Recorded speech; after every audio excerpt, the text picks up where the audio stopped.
Ladies and gentlemen, 2025 Lexus UX300h F-Sport handling all-wheel drive. Now this is replacing the UX250h of the prior model here. And you gotta love it in this ultrasonic mica blue, which I think is one of Lexus's best blues. And the styling on this, polarizing. My girlfriend and mom actually really like it. I think it looks really sharp. It's compact, it's angular, spindle grille, of course. I think it's a little bit overstyled in my opinion. I don't know how well it's gonna age, but it looks sharp right now.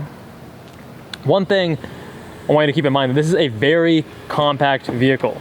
This is the rear seats folded down and you don't have all that much space. But earlier today, I was able to fit my mom's bicycle, so much smaller bike than mine, front wheel off. We fit it here without having to mess with the saddle or anything. But I don't think my bike would fit because my saddle height is taller, so you need that extra width.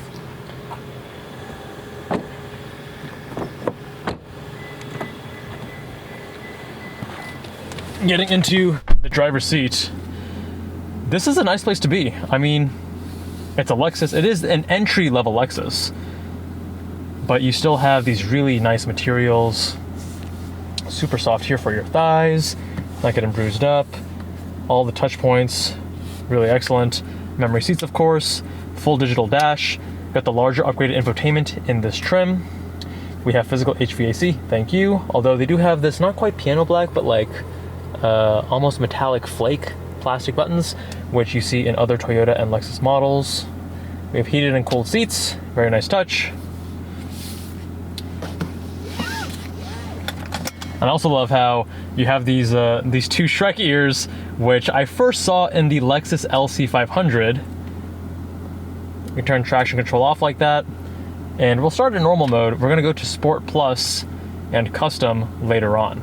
Now with the bump from the 250h to the 300, they're both hybrids of course, but now we increase power output from 181 horsepower to 196, and that's due to the upgraded batteries and larger electric motors. It's a 2-liter naturally aspirated inline 4 up front, as we see in other Toyota and Lexus hybrids, paired with 2 electric motors. And with the all-wheel drive, you actually have a motor in the back that powers just the rear wheels, but it's only a handful of horsepower.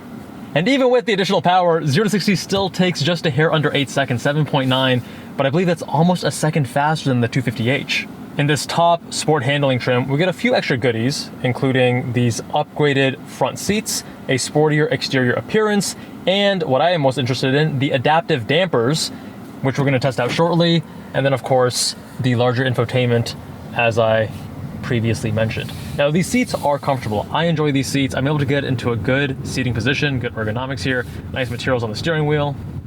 Now what a lot of modern Lexus models can do is give you that dual personality, something like the LC500, the IS500. You can have something really comfortable and quiet and plush, and then boom, push of a button, the V8 comes to life, the adaptive dampers kick in, and now you have something that's definitely more special, more sporty. Now here they do have modes. Right now we're driving in normal mode.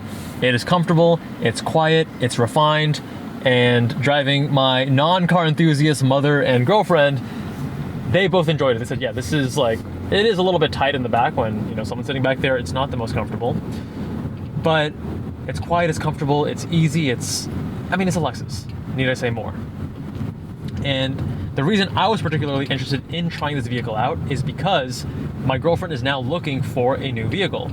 She drives a 2012 Audi S4, and given the mileage, the age, you know, German reliability, we figured getting something that's Japanese, probably a better bet.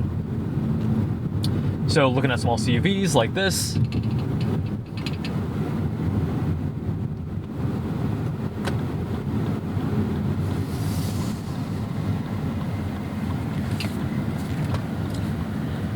and you guys have seen my other Lexus videos on the channel. I like what Lexus is doing a lot. But with this UX300h, you don't get that same level of multiple personalities as you do with other vehicles. Part of that, actually the biggest part, is because of the drivetrain. This is not a special drivetrain. I'm gonna put it into Sport Plus here, which makes everything the most aggressive. And If you want to do custom, I actually set my custom to the most aggressive as well. You can change the steering. The Sport Plus there's two settings. There's Sport and Normal, just weightens it up as it does in most other vehicles with E-Pass. There is the engine, which just changes the throttle response, really, throttle mapping. Again, two settings there. Everything here is just two settings. Adaptive dampers have both Sport and Normal, so now we're, of course, in the Sport mode, a little bit firmer. You actually feel it. It is a substantial and noticeable difference, where you go from having a very plush, comfy ride to then feeling the texture of the road and having a little bit better body control.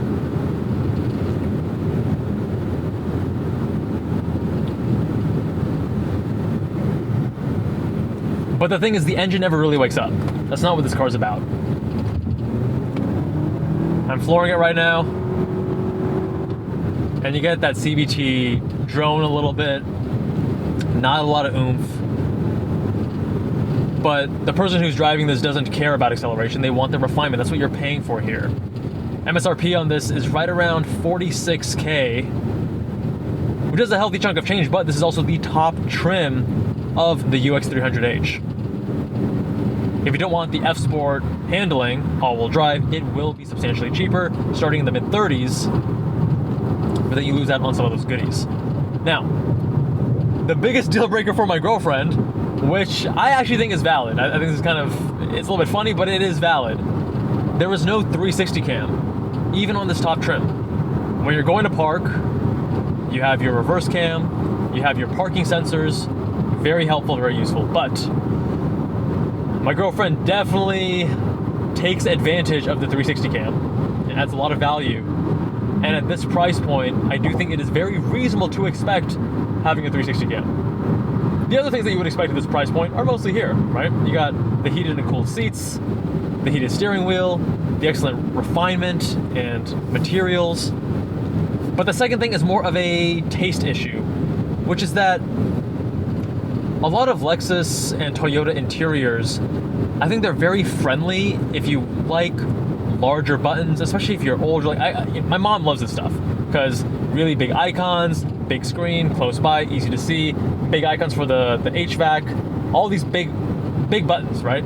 It seems like it's very conducive to those that may not have the best vision, as an example. But when I look at other manufacturers, I'm looking at things like Mazda. The CX-30 is the other vehicle that she's most seriously considering right now. Obviously not a direct competitor to this, lower price point, and even the top trim there comes in around 36K, but which is where this actually starts in the lowest trim.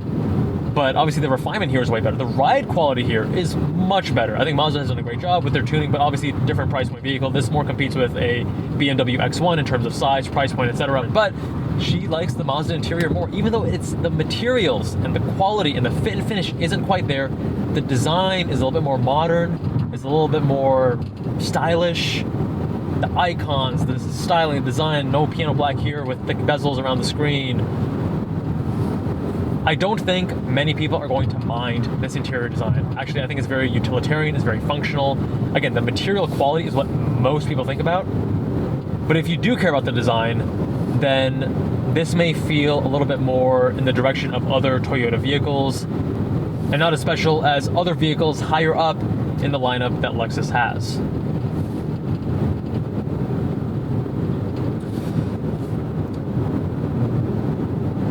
I think one very appealing thing about this, though, is the fuel efficiency. So in the UX300H front-wheel drive only version, you get 45 highway, 41 city, excellent fuel efficiency. And if you go all-wheel drive, it's only a 1 mpg penalty. So you go from 45 to 44 and from 41 to 40, which is still excellent. Although keep in mind, this is not a true all-wheel drive system that you may be expecting. This does have a small electric motor giving just a little bit of oomph to the back when you need it. Based on my current drive, I won't be able to push the car in the corners, but I have been doing that over the last week.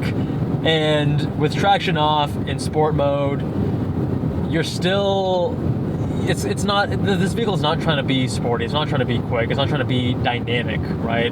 It gives way to understeer pretty easily. The front tires are chirping. Part of that too is the tire compound. We're trying to go for fuel efficiency here, not performance, of course. And obviously, if you're looking for performance, you're looking for that oomph, then this is not the vehicle for you. It doesn't even make 200 horsepower, right? I'm gonna go back into normal mode.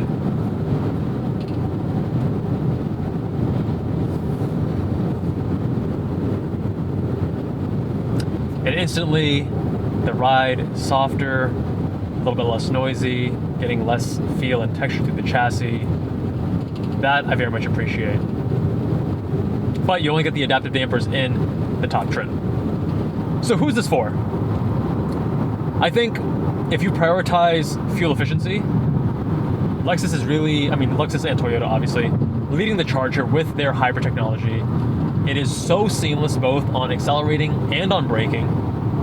Going to regenerative braking as an example, and then when you're accelerating, transitioning from the electric motor to the ICE. Seamless, bulletproof, reliable, fuel efficient. They're leading the charge there. The driver assists are also excellent. Mazda, as an example, the reason I bring them up is that my girlfriend is considering a CX-30, not as sophisticated at what Toyota and Lexus are doing. But this is best for someone who prioritizes comfort. They want luxury, they want that build quality, that reliability, and they're okay with the size, obviously. But if you're a little bit more value focused, and you can't justify that price point, especially for a vehicle that is this small, because I think a lot of us can justify a higher price point for a larger vehicle often, then you're not going to get the driving dynamics that you may want here. That's not what this car's about. That's not who it's for.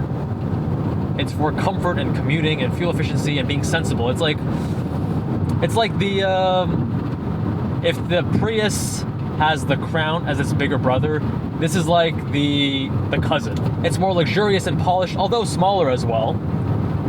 But it's for that same core demographic, I feel.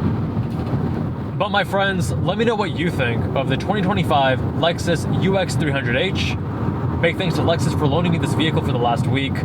Much love, my friends, and I'll see you all in the next one.